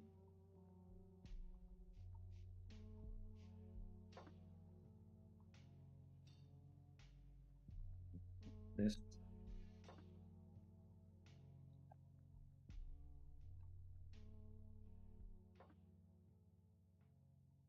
is it's looking good.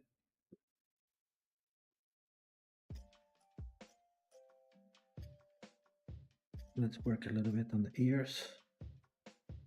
I need more polygons.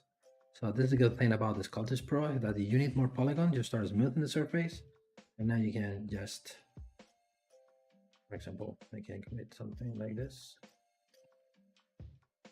You are having more polygons. You need this. I can use this type to start flowing this like this here.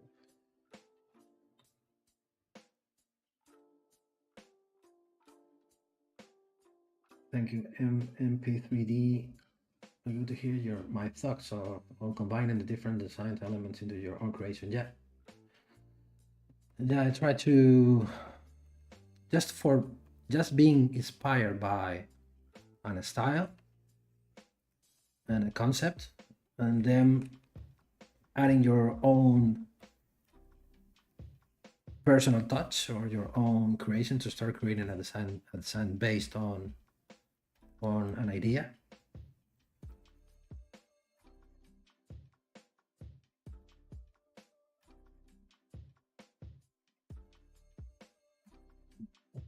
Brush that I love to use is this one, the pinch brush. That you are looking for sharp edges. This is very useful in combination with the Sculpting Pro, of course, because it works very well when you need to start refining shapes.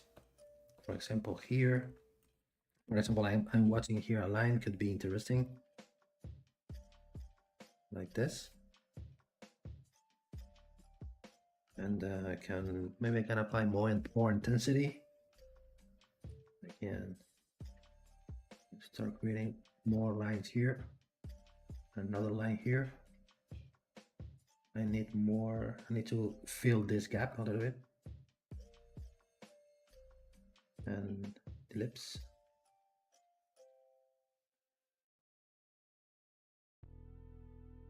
And I can use pinch with even more intensity.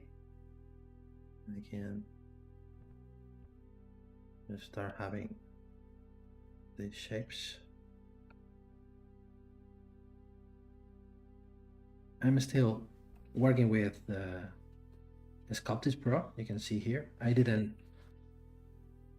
change to Dynamesh or to Series Measure yet because I'm still exploring the shapes with the pinch brush, and Sculpting Pro is very cool to start getting this kind of hard surface looking finishing.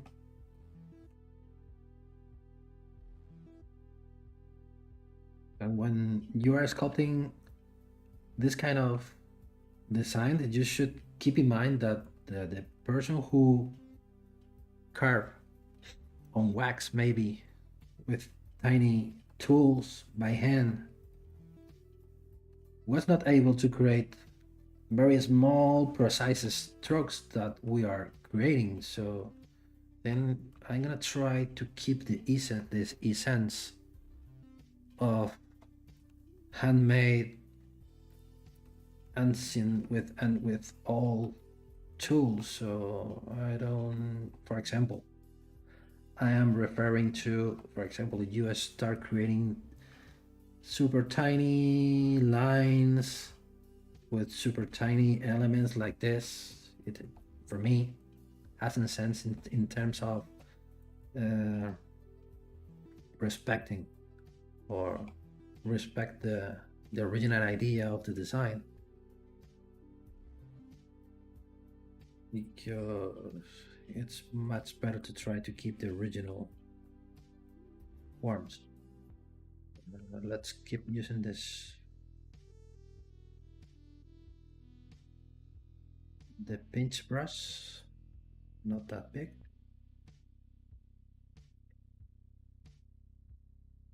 Done something like this.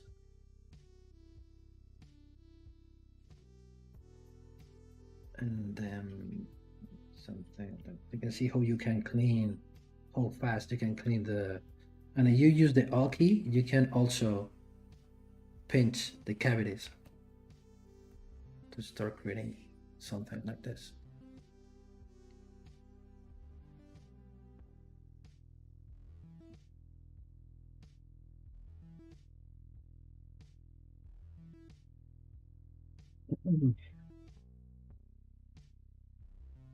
Process Pyro, is there a way to add an edge bevel into geometry that has dynamic thickness without applying it first? Dynamic thickness. No, it is not problem. It is not possible. Or okay, let me think about it. For example, you are talking about this. If I, for example, let's grab a sphere, make a polymesh. Let's grab, for example, portion, paint the mask here. Hide the mask, delete hidden. Now we have a surface, single surface without any thickness. If we go to dynamic, turn on the dynamic mode. Let's remove the smoothness. Let's apply some thickness. Let's apply some polish like this. And you were referring to add a bevel here before applying it first. So because if you apply it, you can start working with adding the beveling with the C modeler. And there was a way.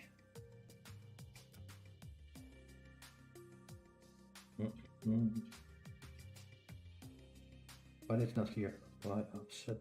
No. No, the offset. And this is the segments. No. Because I was thinking about this, the loops here, the edge loop. Because on the loops, the panel loops, you are able to create a bevel. You can do this, for example. Let's duplicate this. Let's undo till having the whole sphere again. Yep. So let's create a Ctrl W polygon. Let's smooth the borders a little bit more. And now you can go to panel loops. And you know that you can start creating different panels based on the different polygroups you created before. And now, for example, let's apply the blah, blah, blah, blah, let's remove the polishing. Let's apply more thickness. And now you can play here with the beveling.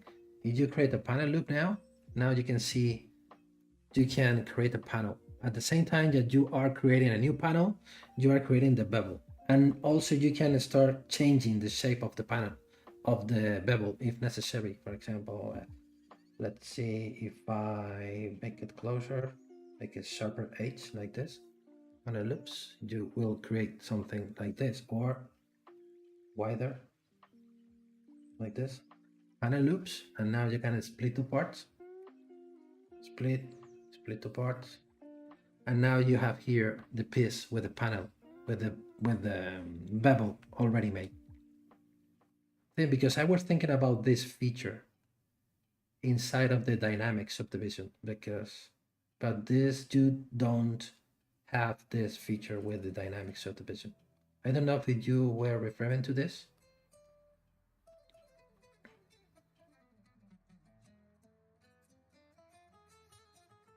What the live.ZBrush material are you using for this? Go look, it's easy to see the forms.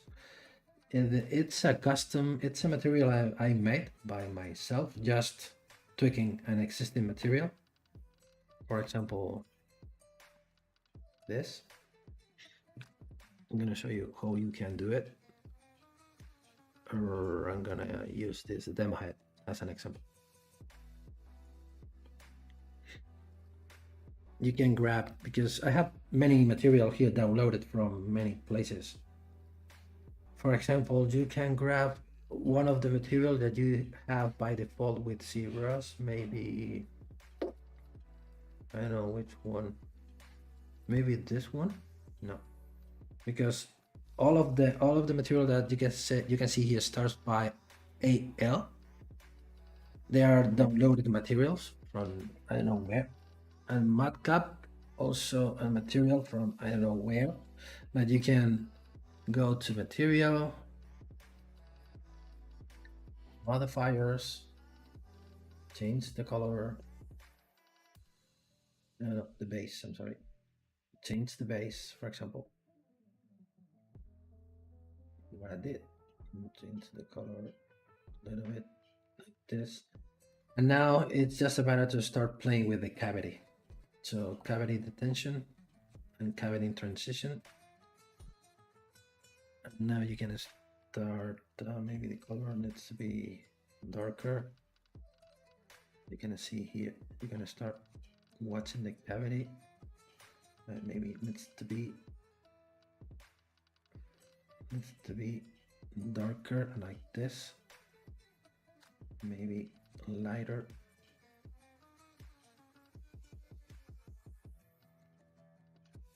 And you can see now you can control just adding more smoothness to the surface, subdividing the mesh.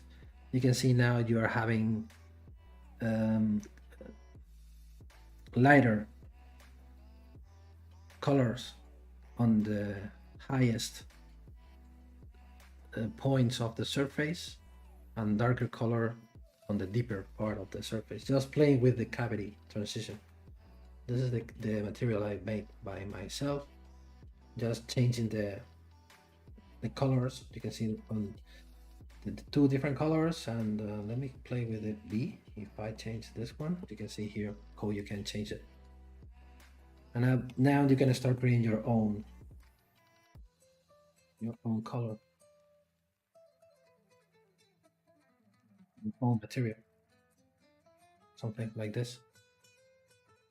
Color and B and this, and let me see what this made, because you are controlling the two colors, color A and color B. If I make this like this and this, white, you can start having more something like this.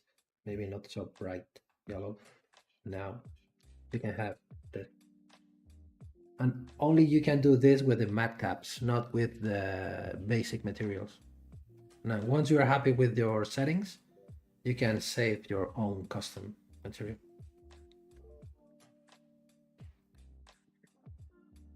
Where I am here. Right. Okay, I think we are done for today. What I made. Let's see how it looks like with red zip. Let's try to create a quick render where I am here. Let me send the floor to the -1. It's not sitting on the floor, so let me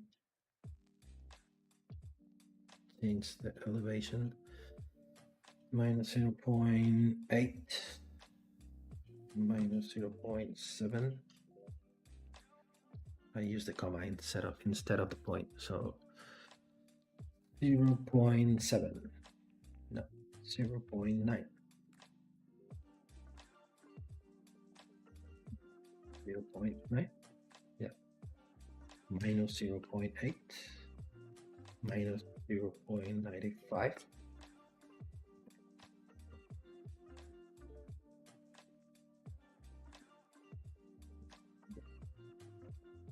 You turn on the perspective. Let's change the perspective here. Let me put it this way. And now we can use, for example, the default gold material. If we go to render and turn on, what is it, redshift. Redshift is not able to render light boolean, so okay, let's make the boolean first, just for rendering. Okay, like this, and redshift, it is not able to render boolean, so make boolean mesh. Where are you? And now I can turn this on. Let's reduce the quality to don't be here waiting too much time.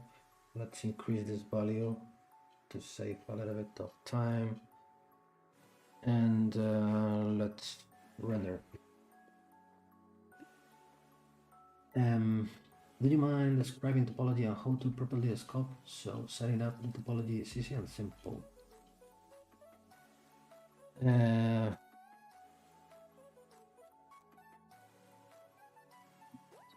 color of the floor, I'm sorry.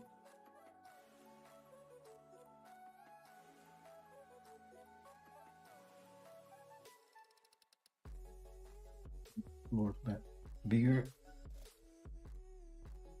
This, I'm gonna turn this off because I don't want to, and then I'm gonna tweak a little bit the material, increasing the reflect roughness. Do you mind describing topology and how to properly sculpt? So setting up the topology is easy and simple. I never set the topology for sculpting. I like to, for example, I was doing before, just using Sculpting Pro at this point, and then I think I'm going to go from Sculpting Pro to Dynamesh. So with working with Dynamesh, you don't care about topology. Depending on what you are doing, there are different ways to set up properly the topology, but I don't care most of the time about the topology. I'm just worried about what I'm sculpting, and the fastest way for sketching and sculpting quickly is Sculpting Pro. And then when you're happy with your shapes, I can go to Dynamesh. with around 1 or 1.5 million and start refining the shapes, what I did before with the Sculpting Pro. But at this point, I think I'm not worried, or at least for this kind of design, I'm not going to be worried about the topology rules or the topology, how perfect the topology is.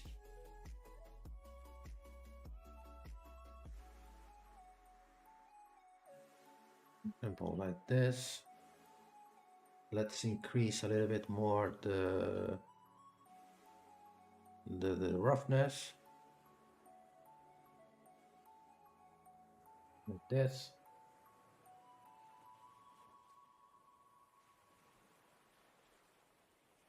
What I can do is masking, mask by cavity, invert the mask, and now switch some fill object with color.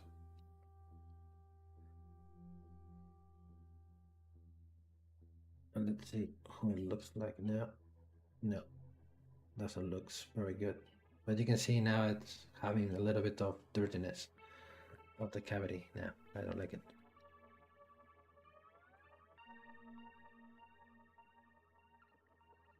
The way that you have to change the color of the material of the floor, because you can see now the floor is getting the same material as the ring. And you need to record first the material on your mesh, so fill object, and now you can change the material, for example clay, and now the floor will take the latest.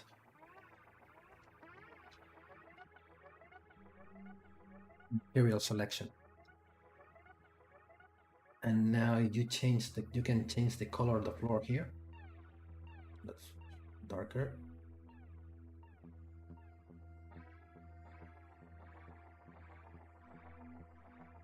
So you are getting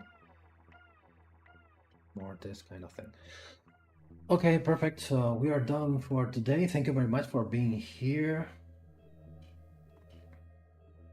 Yeah, we are talking about animation. The topology is very, very important, but I am sculpting for 3D printing, so I don't care about topology. I'm just worried about topology at the first part of the project, when I need to be sure that the topology is not having any issues for the printer.